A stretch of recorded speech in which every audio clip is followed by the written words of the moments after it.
Hi folks, Dave Schmidt here. Well, let's see, for me, it's the afternoon of Saturday, September 17th as I'm coming to you. And as you can see, well, I'm back in Thailand and I'm going to be here for about a week and a half.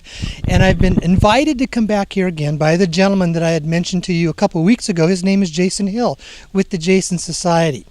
There's a reason why I am here at this specific location.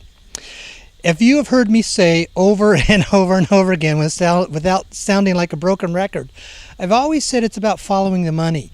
And at the very root and core of all the money for this RVGCR and these currency exchanges and these humanitarian funds is the gold. A gold that what we call is off-market gold. A gold that is not known to what is called the normal market traders that are on Wall Street and all the other trading firms all around the world. And that gold has always been at the very root and the very core of what is funding this for us. Those of you who have attended my workshops, you've heard me say it's the gold, the gold, the gold. It's all about the gold.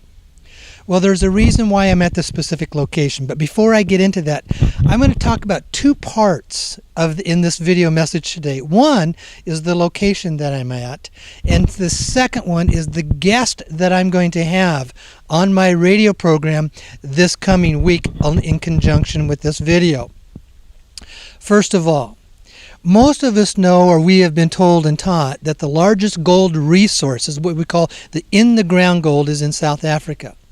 But as I'm here, there will be people that will tell you it's quite different. I'm here on Koh Phangan Island. It's also known just Phangan Island here in Thailand. And what most people don't know is the southern part of the island has the single largest gold reserves of anywhere on this planet. It's underneath us here. Where I am right here on this place, this whole 1/3 of the island are these massive veins of unmined gold. Gold is a very high energy conductor. We know that. And when I talk to you about my relationship with Sedona, I always talk about the energy of Sedona because it's the unique geography of Sedona. It's the iron in conjunction with the high concentration of quartz crystals underground, and it creates this huge energy shift, or what I call a higher energy vibration, because those are energy conductors and they interact with the electromagnetic energy of the earth. So everything in Sedona vibrates at a slightly higher vibration than almost anywhere else in North America. Well, this island is the same way. Why? High concentrations of gold in the ground and also high concentrations of quartz crystals under the ground here. I've been here for 2 days, and I can already tell there's something that's so different about this place. Jason says it's the most sacred place on this planet. There's a history here that goes back a number of years, and when I say a number, we're talking tens of thousands of years. Most of us know that we've had a lot of our history hidden from us. And we're now starting to see coming out through the Discovery Channel and National Geographic that there are these places here in the South Pacific where there are underwater ancient cities that are 30 and 40,000 years old. They're 20 and 30 feet down, and the divers go down and they take the pictures, and you see these full intact ancient cities. Well, according to Jason, right behind me, right out there, is one of those cities. He says it's the largest, fullest, complete, intact, underground ancient city of anywhere on this planet. That meant that this island, thousands and thousands of years ago, was a very sacred place. And today, it carries a very unique energy vibration to it. I was riding around with Jason yesterday. You know, we get these little kind of moped motorbikes, and that's the norm of transportation here. And we're going down the road, and all of a sudden he pulls off and he says, "Let's stop here." And we walk up, and there's this small mound of rock that is above ground. And he says, "Look at it." And you get down close, and you can see the flecks of gold in it. And then you can also see the flecks of the crystal that is in it as well. And I thought, you got to be kidding me. And I can actually feel a difference in the vibratory energy that was around that rock. And I had something very unique happen. I pulled my camera, my phone out, took a couple pictures of this rock, and then all of a sudden my whole camera just went blank. It was like the battery was pulled out. It was dead as dead could be. I couldn't get it to come back up. My first reaction was I thought the battery had gone dead. I thought, oh, that's quite interesting. We talked for a little bit, came back to where I'm staying here with these bungalows that are here on the beach, and pull the battery, my phone out of my pocket. It's up and it's doing fine. And I said, Jason, what was this? He says, there's a delayed reaction of the energy that comes out of the rock because of the gold, the combination of the gold and the crystals that are there, and it will interfere with electromagnetic communication, cell phones, various communication sources and stuff like that. And it blew your phone out is what it did. Now what it did, it disrupted and it shut down the ability to receive the phone communication through the air. What an experience that was for me. That's the uniqueness of this place. And Jason says, because of who you are, because of what you're doing, because of you've talked about the history of the gold in this planet, the history with the dragon families, and these families come back to this place as well, going back thousands and thousands of years of their history. This was always the central place where a lot of this came out of. We always used to think that it's headquartered in China and the various other places. Yes, that's where it is today. But when you go back thousands of years, according to him, it's rooted here. That's why I'm here. And a little side note, folks, most of us in the United States, we love going to Hawaii. I've come to the conclusion, forget Hawaii. I'm coming to Thailand. This is an absolute paradise. I couldn't believe the cost that is here. I've got these little bungalows all around me in this little tiny resort. There's only about 16 of them.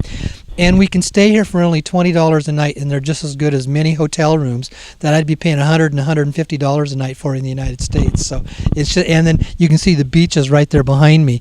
So it's not exorbitant in the cost at all once that you get here. That's that part of it. Now, what's coming up this week? This week on the radio program, I'm going to have a very special guest.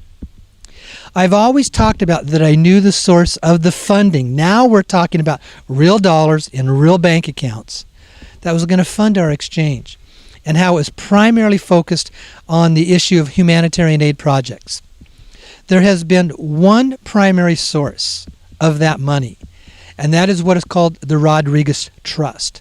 It's headquartered in the Philippines. Its history goes back to the late 1800s, but the person who is the asset manager of that trust will tell you it actually goes all the way back to the 1500s, the history of the Rodriguez Trust. And in that trust, it's the gold that is the assets, that is the collateral that backs it up. This week on my radio program, the guest is going to be Dr. Alan Cohler. He is the asset manager of the Rodriguez Trust. He came into this trust through his wife, who was Filipino by her nationality, and had the family history of being a part of the royal bloodline families to be a part of this trust. He's the asset manager. He's the one that disperses the money. He is the one that has already been responsible for sending out trillions of real dollars into real bank accounts. And he said, yes, it is time to now release it for these currency exchanges as well. And you're going to be able to hear from him yourself saying that they are going to make sure that they are willing to fund everybody here that is on this list. I can't talk about rates. I don't know what those rates are. That's going to come at a later time. But the Rodriguez Trust is going to be the source of the funding, and Dr. Cohler will be my guest on the radio program this coming week, and he will tell you about the history of the Rodriguez Trust. He will tell you about the history of the gold. He says the gold that we have goes all the way back to Solomon's Temple. It was the gold that came out of Solomon's Temple that was brought to the area of Asia, and that is the collateral foundation of this estate, this trust that's been established, and it's been in existence for well over 100 years with historical data that takes it back about 500 years. And as I said, he's the asset manager, which means he's the decision maker when stuff gets released. You're going to hear some really good news coming from Dr. Cohler. This is where we get to realize this is not just a bunch of empty talk, folks. This is stuff that's real. All the countries in this world know about the Rodriguez Trust. The IMF knows about the Rodriguez Trust. The World Bank knows about the Rodriguez Trust. The Bank of International Settlements knows about the Rodriguez Trust. All of your top major bankers know about the Rodriguez Trust. They know that that's a real trust with money that is beyond our comprehension. And Dr. Cohler says it's time to release those funds. He's going to be my guest this week. And I know we'll have him back on multiple occasions as well. But this is where it's really bringing it home, folks. Because at the end of the day, it's all about the gold, the gold, the gold. The real money that backs up the exchanges that we are about ready to embark upon. Thank you very much. And yes, this coming Wednesday, I'll be doing my radio program from right here in Thailand. I'm enjoying myself here. Thank you for being patient with me. When I said, I was traveling, I was not able to basically disclose my location until I had permission to do so, and I'm able to do it here in this video. Love all of you. It's going to be a great radio program on Wednesday night. Thanks a lot. Okay. Bye-bye.